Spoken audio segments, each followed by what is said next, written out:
Hello and welcome to Needle Stack. I'm one of your hosts, AJ Nash. I've got a career in intelligence that goes back decades at this point. I'm a traditional intel guy from the agency, NSA, counterterror, counterinsurgency, countering trafficking persons, chase war criminals, all that kind of stuff. Been in the private sector a while and helped build intel programs. I'm joined by my co-host, Robert Vermosi. Rob, you want to introduce yourself? Sure. Yeah. My background's in security. I have a CISSP. I've written a couple books on security. So I'm interested to learn more about OSINT. Awesome. And today, that's what we're going to do, right? We're going to talk OSINT. Our guest is Steven Salt. Steven's the senior OSINT training specialist at Authenticate, where he leads Authenticate's customer training program, developing and delivering comprehensive instruction in OSINT tradecraft and the effective use of the Silo platform. Now, Steven's got 15 years of experience in intelligence and security, starting with his time in the U.S. Marine Corps. Don't worry, I'll have plenty of time to make fun of that as a former Air Force guy. But he also has had some great stops in the defense contracting and private sectors. And Steven's dedicated to the OSINT field. He's actively seeking innovative ways to extract information from publicly available sources, particularly social media, and continuously incorporates new tools and techniques into his training courses. Steven, anything you want to add to that bio before we jump into the story today? No, that's pretty much it. And I just appreciate you stooping down to my Marine Corps level. Listen, I love Marines. We couldn't get much of anything done in terms of warfighting without you guys. There's a lot of value there. Every service has their own value. I just, I'll make fun of you along the way because I'm Air Force. That's what we do. But, we're always in the rear with the gear, so we know. Anyway, let's jump into the discussion today. Rob, you want to tip us off on what we're going to talk? We mentioned OSINT, right? But what are we talking about today? And let's jump right into it, man. Yeah. When I was doing more journalism, it was looking for publicly available information, which you would find on web pages, on websites. But today, a lot of it's in social media. And social media, we have this idea of privacy and that we've logged in and only the people that we connect to can see our data. But Steven, you're going to tell me that that's not necessarily true. That's right. And so even if you can't access social media, you as a researcher, you still have many different ways of accessing and trying to dig into that data. And so depending on how a user sets their privacy settings and how long they've had those privacy settings set, you may or may not be able to get more information than what they would typically maybe put out there openly. So wait a minute, just because somebody has privacy settings doesn't mean it's private. Is that what you're saying? Right. And so they could be private right now, in which case it may be more difficult to find some of that information. But one of the ways of accessing, especially social media data, that I don't think people think about often enough is through search engines. And if we're using Google to search for Facebook content, for example, Google may not have the most immediate up-to-date settings for that profile. And so if it was indexed previously, maybe months ago, years ago, before they changed their privacy settings, some of that information could still be available and could be searchable using different Google techniques or Google operators. Well, that's interesting. So what does a user do about it? If I've got a Facebook account and I've set everything private, but, I didn't until just now, and you as a researcher go out there and Google and do some nifty tricks, and suddenly you're seeing all this stuff that is private now, but it's not apparently if you can go back in the back end and Google.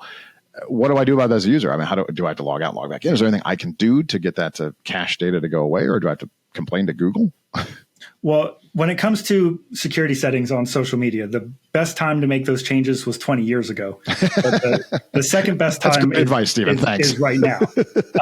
And so, unfortunately, once that information is out there, it can be really difficult to remove. And when we start talking about how to do that specifically with search engines or different tools, that's when we move into the realm of like personal data requests and stuff like that. So there are means and methods, but there's not necessarily an easy way for you as a user to remove your indexed Facebook post, for example, from Google or one of these search engines.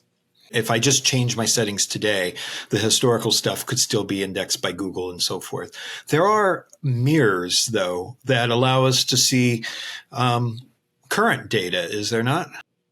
Yeah, and that's absolutely right. So I think using some of these third-party alternatives or alternative front ends, they're often called, is extremely valuable, especially as it becomes more and more difficult to access social platforms and especially to create burner accounts or sock puppets on some of these platforms. While we're unable to maybe view a ton of Instagram content, for example, without an account, using one of these alternative front ends would allow us access to some of that data. Instagram specifically, there's a handful out there that are based off of like Proxygram is one of the open source tools, but there's also one called Dumpor, Dumpor, that is sort of my go-to one, and I'm worried about saying it and it drawing too much attention because not only does that allow you to see posts that you would be able to see if you had an account, but it also allows you to do things like view followers and followings, which is typically restricted content. So you definitely can't do that without an account. But I mean, it's not just Instagram. Most of these social media platforms out there, the big exception, as always, is Facebook. But most of those social media platforms have alternative front ends. So for X or Twitter, you have sites like xcancel.com, which is built on a framework called Knitter. And there are dozens of Knitter mirrors out there. Xcancel just seems to be one of the better ones at this time. But there's also things like Proxy Talk for TikTok. There's a handful for Reddit and Tumblr and Pinterest and the majority of the social media platforms out there. A good resource to find a full list of that would be farside.link. But if you just Googled alternative front ends, GitHub, there's like 6 lists that people put together with good links and resources for using some of those different front ends and some of the different sites that are accessible through them. And to be clear, these are available on the public web. They're not in the dark web. They're not hiding anywhere. They're just not that many people know about them unless you're in this research world. Yeah, absolutely. So they tend to bounce around, or discussion surrounding them tends to bounce around more of the privacy conscious side because their primary purpose is really to give you a way of using social media without handing over all of your data to the large social media platforms. It's just a side effect of that is we as OSINT researchers can also use those in order to discover that information. But yeah, they're plainly available. There are many different sites that host those, but if there's more technical people listening and they wanted to create their own instance, all of that code is open source and they could stand up their own server and have their own instance of it. All right, so social media is not safe. I think we probably could have said that from the beginning, right? But even if you're locking down your accounts, it's about when you did it and what's out there in the past, and that's cached virtually forever. It sounds like. So I'm sure this is the great positive start that people wanted as they're listening today to find out that 20 years ago was their answer and now they're just kind of screwed. But it's fine. Most things from a long time ago, I'm sure they fade, right? And they age and they're not necessarily as important. I mean, if you talked about where you were going to lunch, 12 years ago, I'm pretty confident nobody's going to be able to target you based off that unless that's the place you go to lunch every day at the same time. But what other tools, we talk about this OSINT research. So you've already opened our eyes, farside.link, this whole list of mirrored sites for social media. But what other tips and tricks do you want to share with the group? Google dorking, for instance, that's a big topic. I know a lot of Intel researchers, OSINTers, are Google dorking experts. Plenty of them are dorks, that's for sure. But myself included, anybody who's wondering. But do you want to talk a little bit about that? Because there's some very awesome things, amazing things people can do in Google that I think the average user doesn't realize. Yeah, and that's absolutely correct. So especially with Google, as I think we've seen their search quality get significantly lower the past few years, knowing the most appropriate way to speak to that search engine can help you dig in and find the results that you're looking for, regardless of whether it's OSINT or not, even if it's for your university class. Using Google Dorks or Google operators can really help you dial in and focus specifically for the content that you're trying to find. At a very basic level, you have operators like quotes. So throwing double quotes around a term or a series of terms will make sure that those appear exactly beside each other in the search results. So if you were looking for information on me, Stephen Salt, then you would put my name in the search engine and then put quotes around both sides. And that would make sure that my name appears as it's supposed to be in a search result instead of some person named Stephen that happens to live in Sault Ste. Marie. But even more so, there are operators in Google that can target it, or rather target results based off of how you get there. So a big one would be the site operator. The site operator, which is just site : and then a domain afterwards, ensures that all of your search results come from that domain. So thinking about Facebook, for example, which has no search capability if you don't have an account. If you did a site : facebook.com search in Google, all of your search results then will come from Facebook. So that's one way of kind of cutting out 95% of the web by just focusing specifically for Facebook. But even more so, you can use other features of a particular page to get more specific. So if we look at the URL for a Facebook page, for example, it might be something like facebook.com/Stephen Salt /posts and then / an ID number or something like that. Using site : facebook.com and an additional operator, which is in URL, we can target specifically for things like posts or for photos or groups or events, any of those fields that get added to a URL. So site : facebook.com and also in URL posts is going to only return Facebook posts. Or looking at the source code of a web page, for example. Another operator that Google has is the in title operator. And that's going to look for whatever your search term is in the title field of the source code. And social media platforms, pretty much all of them that I've come across, store things like names, people's names or organizations' names in that field. And so you could target specifically for that with the in title : operator in Google. So we talked about your background, right? You started in the Marine Corps, obviously. You survived that, apparently. And you must have been one of the smartest guys in the whole Corps, I imagine, because you're in Intel and there's like 7 of those guys in the Marines. But if you're a Marine out there, please don't find me using your OSINT skills and hurt me. I don't want that. It's just a joke. But anyway, so you were in the Corps and then you were in did defense work, contracting, and then private sector. Can you talk a little bit about some of the differences, without violating any confidences or classified or anything like that, but the differences between doing this kind of work for military purposes, doing it for defense purposes, federal, government purposes, and doing it in the private sector to protect like clients like you were talking about that are traveling and those kind of things. Is it the same methodologies? Are there different methodologies? Are there different accesses available? Is there anything different about those things? So when I started doing OSINT PAI research, especially the kind that we typically associate with it now of getting information from the web and not the old way of like reading newspapers or standing in conferences. When I first started doing this, it was really at the beginning of the military recognizing that this was something that they should take serious. And so back then it was very much the Wild West. It was we had, in a lot of ways, free reign to go about getting information with only minor guardrails. But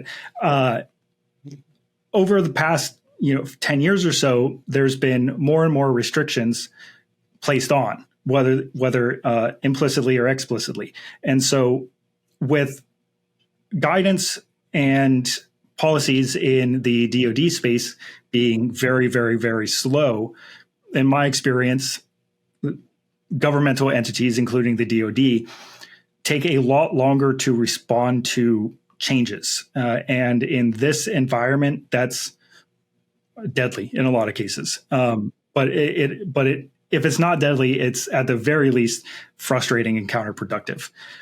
The private sector also generally has restrictions, but those are more self-imposed. And so if a company says, you can do whatever except create sock puppets. That's basically free reign. Or maybe you're allowed to access anything on the clear web, just not the dark web. They are, I think, in a lot of ways, most of the private companies or public companies their restrictions are very tailored and specific. So a company might not want its users on the dark web because there's not necessarily going to be a nexus to dark web material. But outside of that, they can do basically what they need to do. And so I think the biggest difference there is the agility to adapt to those changes. Private sector is always going to have a leg up in that in that space, as opposed to federal government.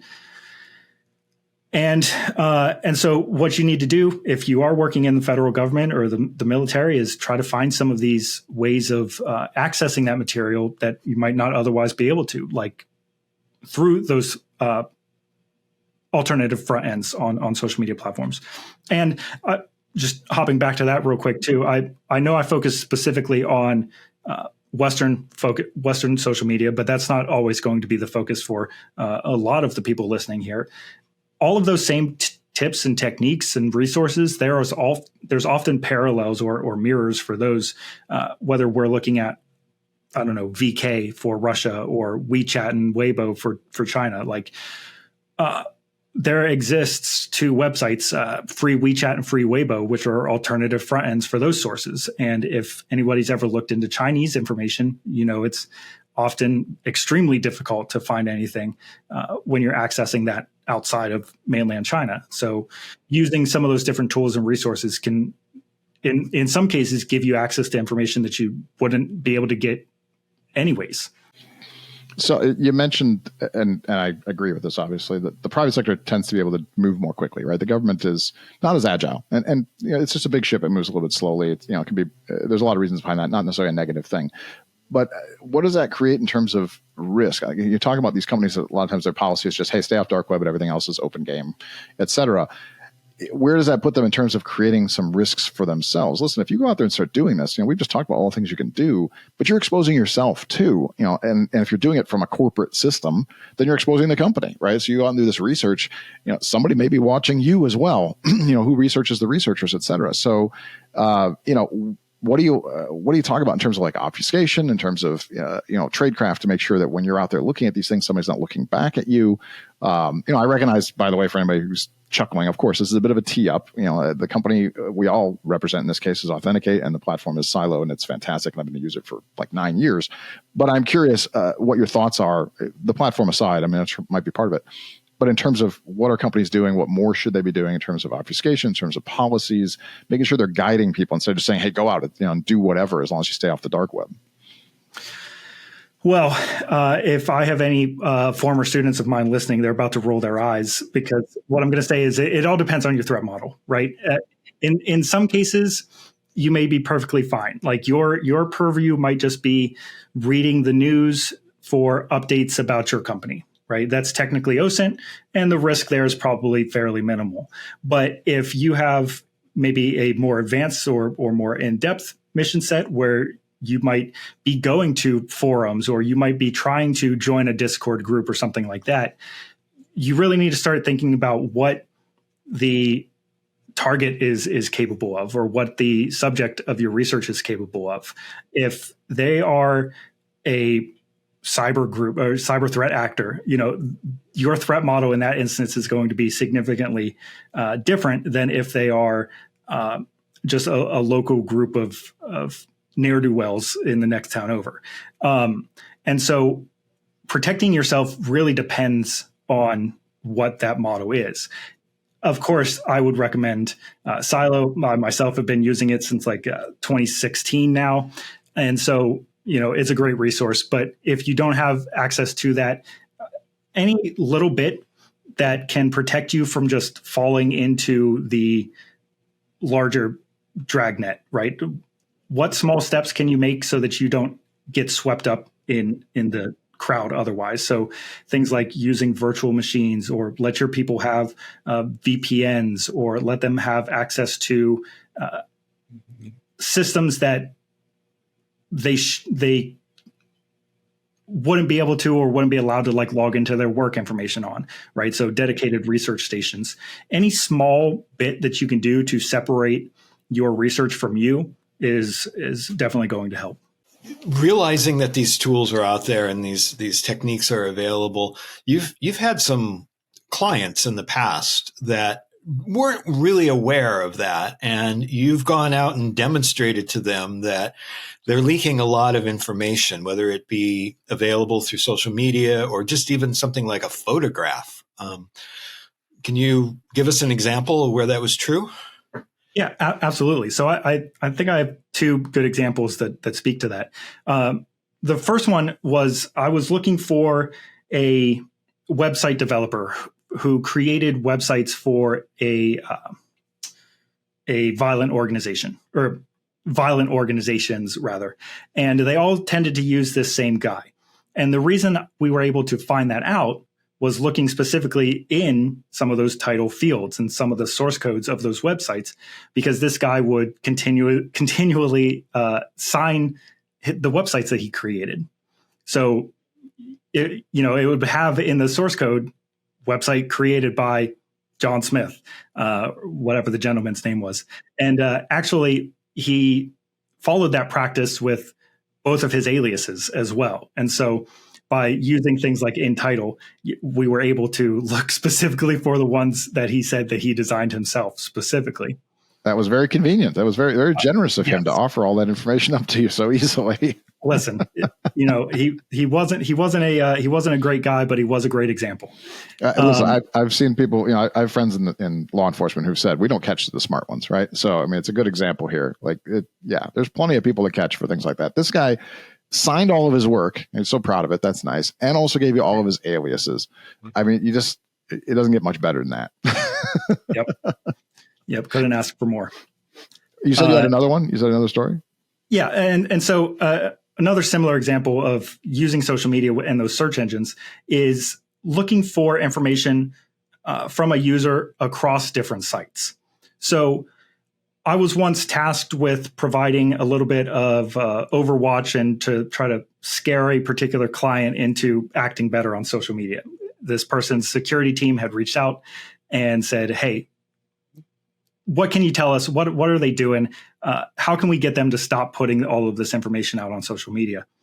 And so I was able to find their social media using some of the operators like I discussed earlier. And I was able to find their existence on multiple different sites as well. And so when I found out that they were going on a vacation soon, I started paying attention to those sorts of signs.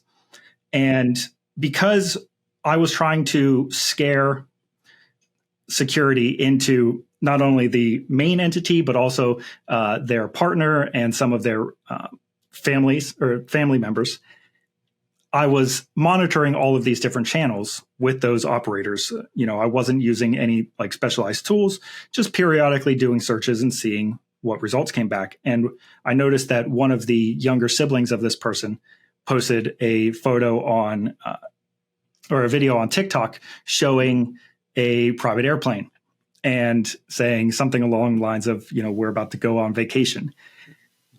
Thank you. I will take that tail number and I will search that tail number through flight trackers, which I did, and then also on social media to identify additional pictures. With that flight, I could see where they were headed.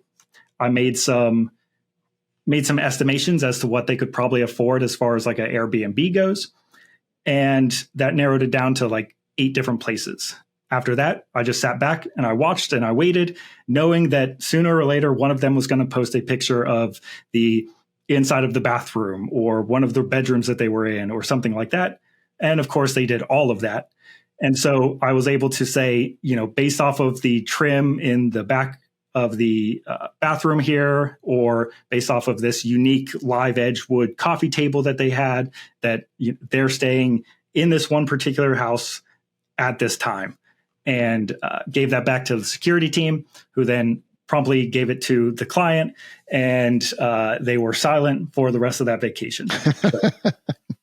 So they got the message that it wasn't hard to figure out where they are and who they are and where they are. And And it's impressive. Obviously, it takes a little bit of diligence, and obviously some skill set. Not everybody can just pick up and do this, but at the same time, as Rob pointed out, what you're grabbing isn't dark web. This isn't deep in dark web stuff. This is open, available Google, right? As long as you know how to use the tools and a little OSINT know-how, right? To go in and take a look at how many Airbnbs there are, and I'm sure you went and looked up the listings for those to find the furniture inside and all that kind of thing that goes with it. But it's not rocket science either, right? This is not that hard for people to do that, which tells us how much we need to care about our own security, right? Granted, nobody cares where I am in a given day, I'm pretty sure, but that's also what a lot of people think, right? And that's stalkers show up and you don't realize it until it's too late. And grieved former employees, there's all sorts of different things that can happen, right? And a lot of people assume they're not that important. Which is ironic, because if you're not important, I don't know why you keep posting everything on social media for people to look at anyway. But there's an assumption that goes along with that. So it's a really interesting story. So in addition to turning off geolocation, you need to be mindful of what you're actually showing in the image, because you can use reverse image search. You can do a lot of what I would say superficial things to that image to glean a lot of valuable intel. It's not just like what data was contained within that image. Yeah, absolutely. So much fine detail can be extracted from a photo if you're willing to dedicate the time to staring at that. So I'm sure many of the people listening are going to be familiar with things like GeoGuessr. And that's just a ton of fun. That's a great game to play where you have to figure out where in the world you are based off of where they drop you in Google Maps. But even just doing it sort of live.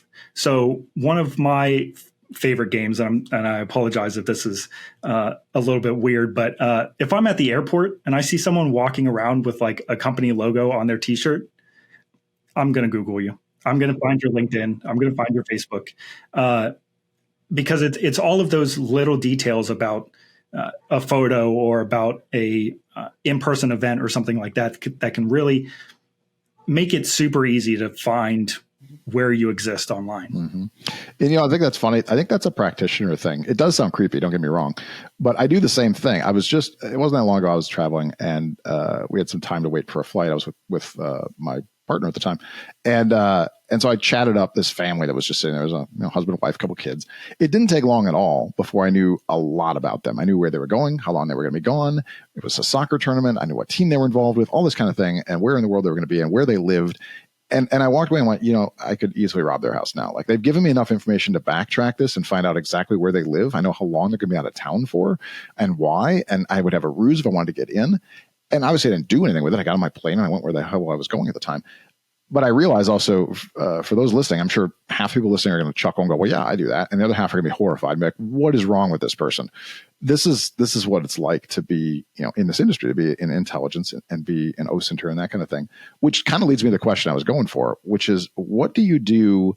Like, how do you stay sharp, right? And this all takes practice, right? What do you do? Is this all you do in your off time? Do you have a home lab on this? Is this, is it like that? Every time you see somebody, you're just constantly, that's how your brain works. Like, how do you keep sharp? How do you know, like Google Dorking has a million, different things. Do you have how do you keep track of everything? How do you keep sharp and keep working on your skills? So first of all, I'm a nerd, and this is a hobby of mine. So I'm always trying to just poke around and figure new things out. But really, I think you benefit from being curious. So when you come to a website, you can just open up things like the source code. Just maybe you're not even looking for anything. Just what's in here? What can I find?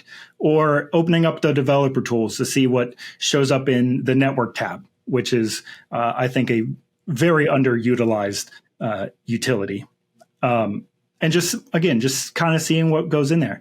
Or when it comes to URLs, when you see that link at the top of your browser, what do some of those fields mean? What happens if I change this value to this value? Does it allow me access or does it take me out? I'm looking at a particular website right now trying to extract information from it. And in the URL, it says limit equals 25, and it's only going to return me 25 results at a time. Okay, well, what happens if I change that to 50? What happens if I change that to 100 or just remove it entirely? Will I get those same results? And so I think staying sharp and maintaining a level of skill and being up to date requires you to be curious when you're poking around, when you're looking into things. So don't just go straight for the target necessarily. See what you can see on the way there. I mean, that's obviously good information. Listen, I'm not going to lie to you. I wasn't surprised when you said you're a nerd or a geek. I can't remember which one you used. Both terms would be accurate for myself as well. So it's not an insult. Listen, it's one of those things when we're kids, it's an insult. And then as an adult, you realize, yeah, that's what I want to be. I'm inquisitive. And I like doing research. Like some of my favorite people are nerds and geeks. I think that's a badge of honor. Right. But it also includes what you're saying, that we just do this all the time. Rob's not a nerd or a geek. Rob's I am totally. cooler. No, it's like once you've turned the corner, like I see the world in security. Like I will always go into a room and be like, where are my 2 points of exit, et cetera, et cetera. I mean, I'm one of those guys. So I'm a nerd in that sense. But somebody sent me a video from I think Toronto, and they were like, oh my gosh, I can't believe this happened and whatever and so forth. And I was like, oh, where in the city was this? And I was able to find that there were 2 shops that, are nationally known. So I looked up their location in Toronto, and I found out that they were on King Street, which is in downtown.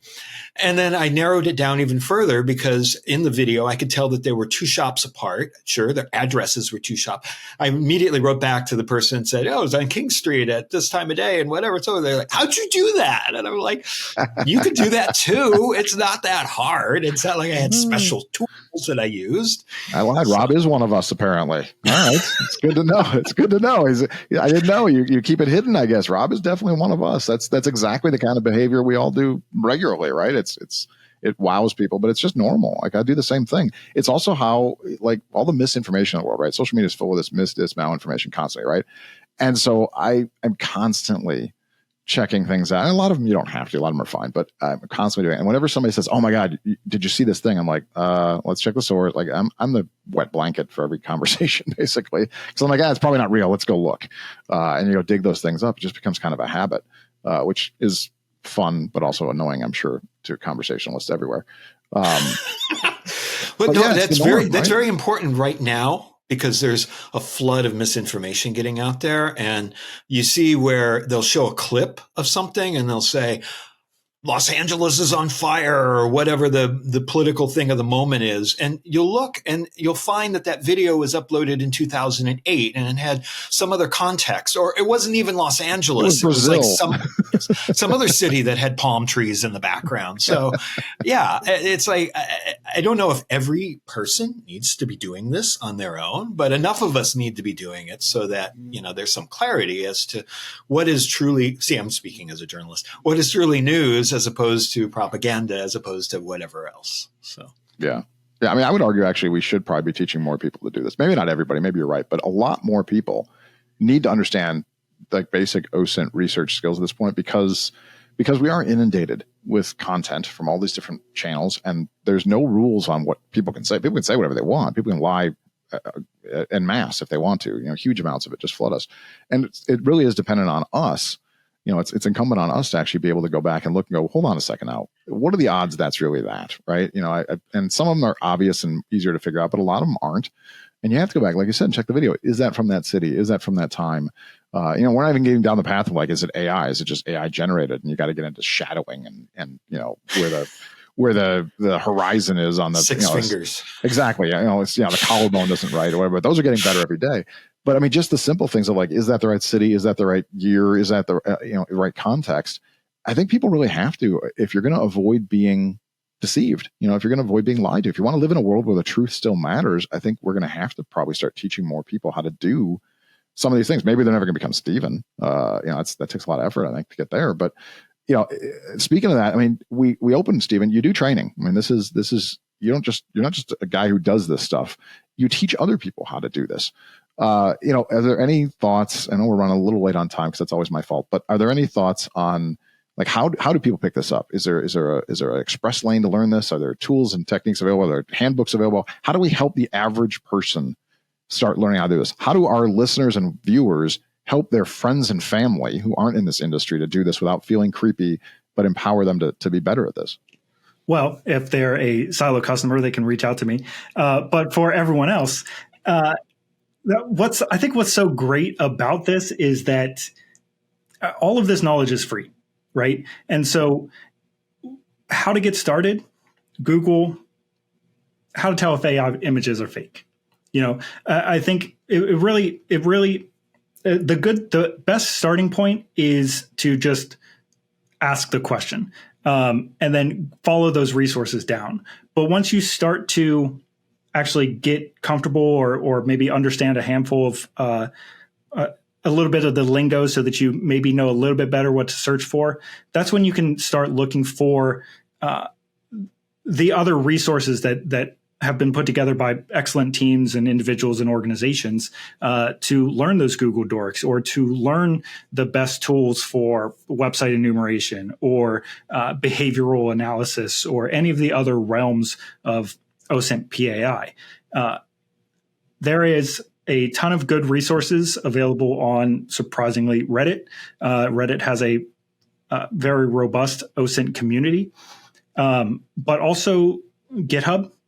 I know I'll often be wondering, is there a way for me to do XYZ? And then it almost inevitably comes up to someone having done that or written a program that does it. And then I can sort of read through some of their notes and try to understand that. But you'll really benefit from, again, that curiosity, right? Just you maybe not necessarily looking for anything, but just paying attention to the things that are available as you browse the web or as you exist online. Interesting. I mean, and you make really valid points. Again, this stuff is readily available, right? It comes down to having that intellectual curiosity, right? I think part of it. I know I have a lot of conversations where I'm just talking to people about stop believing everything you read and see, right? It's just because it's on the internet. There was a commercial years ago. It's like it's on the internet. Of course, it's true. Bonjour, or some guy it was a dating website thing, right? But just because you read it doesn't mean it's real, even if it comes from a website that looks authoritative. Do you know how easy it is to stand up a website, to buy a URL and create a website using any number of available services for that? It's cheap, it's fast, it's not hard to create all sorts of misinformation and make it look like it's authentic and real. And there's plenty of people that do it, some just for the lols, I guess, and a lot of them for more nefarious purposes. So, I think it makes a good point. Well, thank you, Stephen, for coming on the show. And I'd like to thank our audience for supporting NeedleStack. You can find more about Stephen and in our show notes. You can find our show notes along with transcripts and other episode information by visiting authenticate.com/NeedleStack. That's authentic with the number 8.com/NeedleStack. And we have a comment link, so please use it. Give us some feedback. Tell us what you like about the show, what you don't like about the show. We really do read those messages. And be sure to follow us on Mastodon and Blue Sky and other social media platforms. You can find us at NeedleStackPod. And take a moment to subscribe to this podcast wherever you're listening to it or watching it, for that matter. Until next time, take care.